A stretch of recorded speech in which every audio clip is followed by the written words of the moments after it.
बदलाव की हम कर रहे थे कि परिवर्तन होना चाहिए। और जाहिर सी बात है कि आज के दौर में हम अगर बैलगाड़ी से यात्रा कर रहे हैं बरुआ सागर आने के लिए, तो निश्चित रूप से वर्तमान परिप्रेक्ष्य में इस संदर्भ में वो उचित नहीं प्रतीत होगा। तो आजकल जो तकनीक विकसित हुई है, बैलगाड़ी के दौर से हम कहाँ से कहाँ आए हैं, तो उसी तरह के संसाधनों का उपयोग करते हैं। विद्यालय में जो शिक्षक हैं, जो बच्चा उनके पास आता है, जो हमारा पाठ्यक्रम है, इस सब के निर्धारण, इनके प्रशिक्षण कार्यक्रम सब के सब जो है वो आधार बिंदु यही होता है कि हम वर्तमान समय में हमें किन उपयोगी चीज़ों की आवश्यकता है, पाठ्यक्रम इसी से निर्धारित होता है।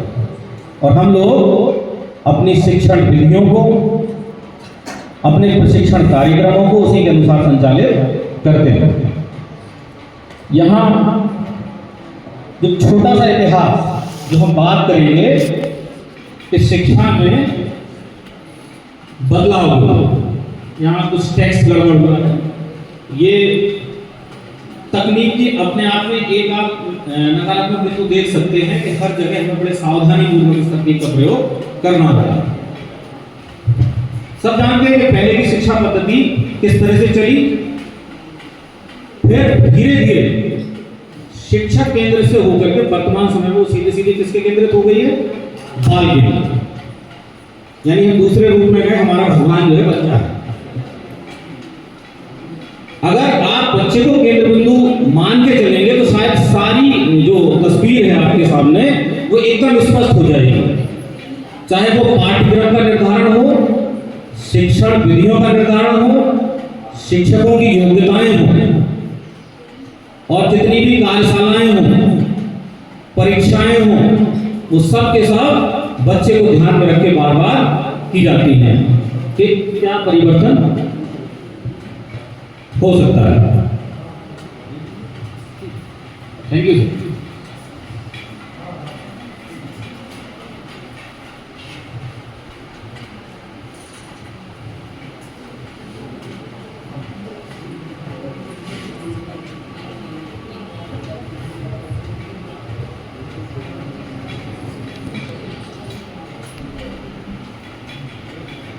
प्रॉपर्ली सर बंद शायद नहीं कर रहा है प्रजापति जी। हाँ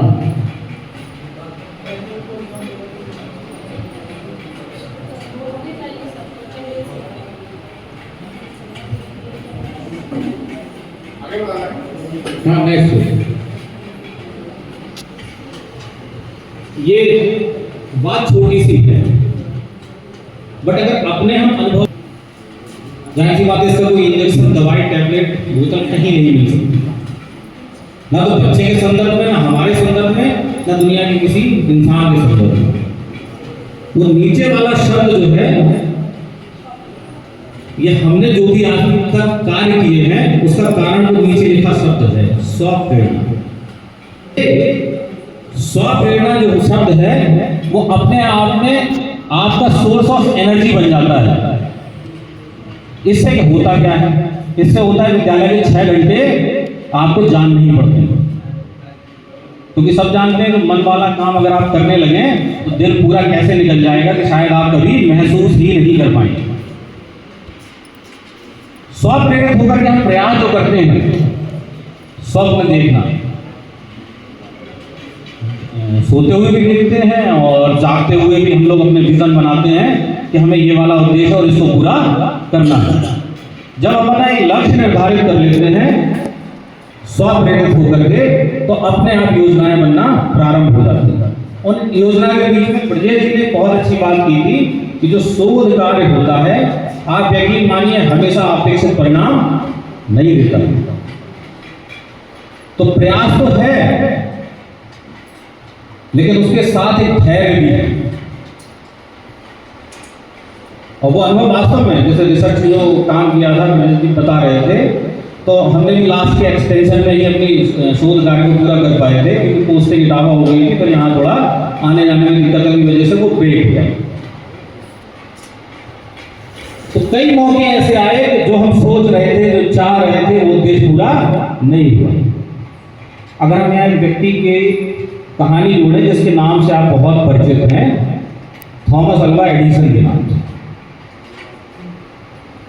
हजारों प्रयोग कर डाले, हजारों, एक बल्ब बना लिया, उस सब में परिणाम फेल। लेकिन वो प्रयास और उसके बाद धैर्य और सबसे अंतिम बिंदु निरंतरता। वो निरंतरता जैसे चलती गई और हजारों प्रयोग के बाद एट लास्ट उसने वो विद्युत बल्ब बना दिया। हो सकता है कुछ लोगों को ये लगा कि सिर्फ बल्ब बना, लेकिन उसके पीछे जो परिश्रम को पता नहीं था कि उसने कितना धैर्य किया कि इतनी अवसर हम लोग 1, 2 या 3 बार या 4 बार प्रयास 5 बार या 6वीं बार पहुंचते हैं तो कहीं ना कहीं एनर्जी अपने आप डाउन होने लगती है, जो आवेशित परिणाम को निकल ही नहीं रहती, बेकार। लेकिन प्रयास हम करते रहते, एडिशन भी यही किया। तो ये मोटिवेट करते हैं कि नहीं आना परिणाम बताने को ना, आज नहीं आएगा तो कल आ जाएगा, परसों आ जाएगा। जब पत्रकार ने उनसे पूछा कि साहब ये हजारों प्रयोग जो है असफल हो गए, यानी आपका बल्ब नहीं बन पाया था, असफल थे वो प्रयोग, तब एडिसन ने उस पत्रकार से कहा था कि आपका प्रश्न थोड़ा गलत है। उन्होंने कहा किस प्रकार का गलत है, सही तो पूछ रहे हैं, आप असफल हुए थे? उसने कहा नहीं, मैंने उन हजारों तरीकों से ये सीखा था कि इन तरीकों का उपयोग करके कभी भी विद्युत बल्ब नहीं बनाया जा सकता, और लिखित रूप में मैंने उन्हें दर्ज कर दिया।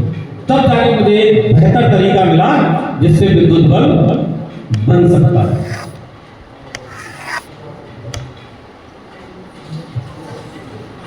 तो यही सेल्फ मोटिवेशन आपके एफर्ट मायने रखते हैं, रिजल्ट भी मायने ना रखें। और अगर यही हम अपने क्लासरूम में ले जाएं, संभव है, बिल्कुल है। अगर मोटिवेशन जाग गया तो ये काम कोई बहुत बड़े काम नहीं है, बहुत छोटे से काम है। बच्चों के अंदर हमारे शिक्षक विद्यालय में कर भी रहे हैं, हम उस पृष्ठभूमि के बच्चों को पढ़ा रहे हैं जिनको शायद घर पे ये पूछने वाला भी नहीं होगा कि होमवर्क मिला, काम किया, 1 घंटा बैठ जाओ। उनकी प्रायोरिटीज दूसरी है, प्राथमिकताएं दूसरी। उनकी प्राथमिकताएं कहाँ पहुंच गई हैं? फसल। तो हम लोग देखते हैं, बट उसके बाद भी हम लोग अपने प्रयास को कभी नहीं छोड़ रहे, और उन्हीं बच्चों को हम प्रेरित भी कर रहे हैं और उनसे अपेक्षित परिणाम भी भले देर सवेर हमारे शिक्षक निकाल रहे हैं। सब चीज आगे बढ़ती है।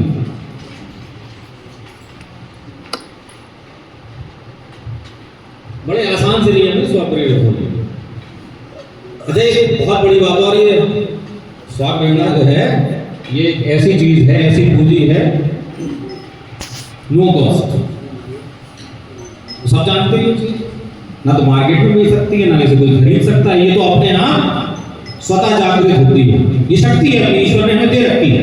हमारे शरीर के अंदर शक्ति को पहले से ही डाल रखा है, बस उसे एक्टिवेट करने की जरूरत होती है। तो इसमें धीमे चलें, लेकिन पीछे की ओर एक दिन में बदलाव का प्रयास ना करिए, संभव ही नहीं। स्लोली, आपने देखा होगा और जानते भी हैं कि जब भले यहां से हमें राजकुमार सर के पास तक जाना है तो हम एक कदम बढ़ाएंगे तो पक्का 1 कदम की दूरी हमारे और राजकुमार सर के बीच में कम हो जाएगी। दूसरा बढ़ाएंगे तो 2, यानी हम कहीं ना कहीं उनके पास पहुंचेंगे। तो जरूरी नहीं कि आपकी स्पीड बहुत ज्यादा रखना, लेकिन पीछे नहीं होना चाहिए। हमेशा एफर्ट हमारे कैसे हो? पॉजिटिव हो, प्लस कर रहे हैं। अगर हम दिन भर में 2 पेज भी पढ़ रहे हैं, या बच्चे से कह रहे हैं बेटा तुम 1 ही पेज पढ़ लो, या बच्चा ये शब्द जो मिला है यही पढ़ लो, तो उसके बैंक में वो प्लस होगा, माइनस नहीं। दूसरा आगे लिखा होगा न्यूनतम प्रयास। ऐसा नहीं है कि हमें न्यूनतम प्रयास करना। लगता है कि कोई आपका उद्देश्य बड़ा है, कक्षा में है, विद्यालय में बाहर है, और आप कह रहे हैं कि यार ये कैसे हो पाएगा, तो पहले आप न्यूनतम प्रयास से शुरू करिए, छोटी सी कोशिश से शुरू करिए।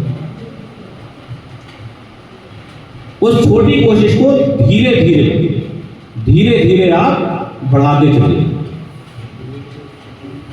2 मिनट का नियम है, इसमें वही सिद्धांत लागू होता है कि आप लगता है कि आप 30 मिनट का काम है आधे घंटे का, और लग रहा है कि आधे घंटे में व्यवस्था नहीं है, तो आप उसको 2 मिनट के साथ शुरू करें। पहले अपने आप को 2 मिनट दीजिए, यही 2 मिनट धीरे धीरे घंटों में बदल जाए। अच्छी आदतों की अनिवार्यता करना। कभी कभी क्या है, हम लोग बड़े जोश में आते हैं, हाँ बोले मुझे क्या है, डॉक्टर ने कहा है कि रोज आधे घंटे टहलना है। साथी ढूंढे, नहीं मिला तो खुद चल दिए, 1 दिन टहले, 2 दिन टहले, 3 दिन टहले, मजा नहीं आया, छोड़ो हटा। एक अच्छी आदत को हमने कहीं ना कहीं रोक दिया। ऐसा कहीं पढ़ा है, साइकोलॉजी भी कहती है कि शायद 21 दिन तक हम उस चीज का नियमित अभ्यास करें तो हमारे मस्तिष्क की जो संरचना है उसे एडॉप्ट कर लेती है। ये बात बिल्कुल सही है। जब लगातार एक ऐसी परिस्थितियां हमारे दिमाग के सामने से बार बार गुजरती हैं, यानी अभ्यास की बात, तो दिमाग अपने आप को उसी के अनुरूप ढालने लगता है, और जब ढल जाता है तो हम फिर आगे से उसको बढ़ाना शुरू कर देते हैं। अब ये सैद्धांतिक बातें होंगी, लग रहा होगा आपको कि सैद्धांतिक बातें होंगी, बहुत अच्छी अच्छी बातें हैं, लेकिन क्या इनका व्यावहारिक उपयोग भी है? बिल्कुल। और हमने इन्हें स्वयं अनुभव किया है, इन्हें लागू किया है अपने विद्यालय में, अपनी कक्षा में, और उसी महत्वपूर्ण स्थल कक्षा से निकल कर जितने भी कार्य हम आपको बताएंगे या दिखाएंगे या जो कुछ भी है वो उसी कक्ष की वजह से है, और उन बच्चों की वजह से जो जब हम क्लास में जाते हैं और वो हमारे सामने होते हैं। क्यों? जब घर से बस्ता टांग के जब वो निकलते हैं तो एक उम्मीद के साथ विद्यालय में प्रवेश करते हैं कि शायद हमें कुछ बेहतर और नया मिलेगा, हमारे शिक्षक हमें कुछ ना कुछ तो बताएंगे, बहुत नहीं लेकिन कुछ नया जरूर बताएंगे। तो व्यक्तिगत भिन्नताओं के विषय में तो हम लोग पढ़ते हैं और जानते हैं कि सारे बच्चे कभी भी एक से नहीं होते। कुछ फ्लोटिंग वाले होते हैं एवरेज, कुछ ब्रिलियंट होते हैं, और कुछ बिल्कुल बिलो द एवरेज। अब यही हम लोग की कलाकारी काम में आती है कि हम लोग उस 3 प्रकार के बच्चों की कक्षा को कैसे अपने शिक्षण उद्देश्य को पूरा करने के लिए कर सकते हैं। तो यहाँ शिक्षक एक कलाकार बन जाता है और ऐसे ऐसे तरीके खोज के लाता है कि तीनों श्रेणी का बच्चा वो उसकी बात को मन से सुनेगा। उस स्तर पर ना बता पाए जो ब्रिलियंट बता पा रहा है, लेकिन वो जो शिक्षक बताना चाह रहा है उसको समझ जरूर जाता है कि शिक्षक यहाँ क्या करता है। इन्हीं कक्षाओं के ऐसे अनुभवों को साझा करने के लिए NRDC से मैगजीन निकलती है, मासिक आविष्कार। उनका एक बार फोन आया, उन्हें नंबर नहीं मिला होगा, तो उन्होंने पूछा कि सर आप एक आर्टिकल लिखवाना चाह रहे हैं, हमें समझ में नहीं आया क्या है, मैं कुछ डिटेल तो भेजो, कौन है, कहाँ से क्या होगा। तो उन्होंने बताया कि हम जो प्रौद्योगिकी मंत्रालय भारत सरकार का है उसी के अंतर्गत NRDC जो है वो एक पत्रिका प्रकाशित करता है, और हमें आपका नंबर मिला है किसी से, तो आप एक आर्टिकल लिखिए। और उन्होंने विषय बताया, तो उनका विषय क्या रहेगा, क्या कवर पेज स्टोरी है और वो आपको करनी है, और वो होगा डिजिटल होती शिक्षा। क्योंकि ये बदलाव की बात चल रही थी, तो वास्तव में इस दौर में आ गए हैं कि बिना तकनीक के हमारा सामान्य दिनचर्या संभव नहीं है, कि कहीं ना कहीं हम सामान्य दिनचर्या को भी तकनीकी रूप से समायोजित करने में लगे हुए। तो यहाँ अपने कुछ अनुभव डाले, और वो अनुभव कहाँ से थे? वो उसी कक्षा से। कि बच्चों को तकनीकी रूप से जब चीजें बताएं कि वाकई इनसे कुछ आउटपुट निकलेगा, तो बच्चों ने वास्तव में बड़े रुचिपूर्ण तरीके से उन्हें देखा। क्योंकि नई चीज बच्चा क्या है, जिज्ञासु प्रवृत्ति के तो होते ही। कभी आप क्लास में पहुंच जाइए, सीधे यहाँ किताबें खोलो, आज ये बल और दाब पढ़ेंगे, बच्चे का आधा बोले नहीं ना बोले तो ये किताब पढ़ा, आधे शब्द उसमें निकलने हैं जो हमें कुछ समझ में नहीं आते हैं, तो बच्चा वहीं से मन से आप किताब को जरा साइड में रखिए, फिर चर्चा करिए उनसे। ऐसे खुल के बातें करते हैं, ऐसे खुल के बातें करते हैं, हम लोग के अनुभव भी रहते हैं। फिर तो वो कहानियां भी बताएंगे गाँव की, रिश्तेदारी की, जो आपने पूछी तक नहीं। और उनमें से कुछ घटनाएं तो ऐसी बताएंगे पक्का आपके प्रकरण से संबंधित हो, या अगर उनसे भी निकल रही है तो आप अपनी चर्चा को उसी दिशा में मोड़ दीजिए। पानी भरने कौन कौन जाता है मुझे सब पता है। अच्छा, भरी बाल्टी कौन उठा ले, सबकी हमें ज्यादा ताकत है वो हम दबा लेते हैं। अच्छा, ये गेंद दबा लोगे, गेंद में ताकत है, बोले हम दबा लें, देखो इनसे ज्यादा दबा। ये सामान्य चर्चा होती है, सिर्फ बच्चों को जोड़ नहीं होगी, क्योंकि आप एक नया परोस देंगे तो शायद उसको हजम नहीं होगा, उसे डाइजेस्ट करने में दिक्कत होगी, बट सामान्य गतिविधियों को वो अपना लेता है। अगर बच्चे ने कक्षा के अंदर किसी भी तरीके से कोई भी ऐसी गतिविधि, कोई भी बातचीत, कोई भी कहानी से अगर हमने रुचि जागृत कर दी तो बच्चा ध्यान से आपको सुनने लगता है, और जैसे ही वो ध्यान से सुनना शुरू करता है आपकी कहानियों में, आपकी चर्चा में, अपनी बातों में वो कहीं ना कहीं कमियां निकालना शुरू कर देता है। और हम लोग चाहते ही कि बच्चा कमी निकाले, इससे संकेत क्या मिल रहा है, यानी बच्चा आपको ध्यान से सुन रहा है।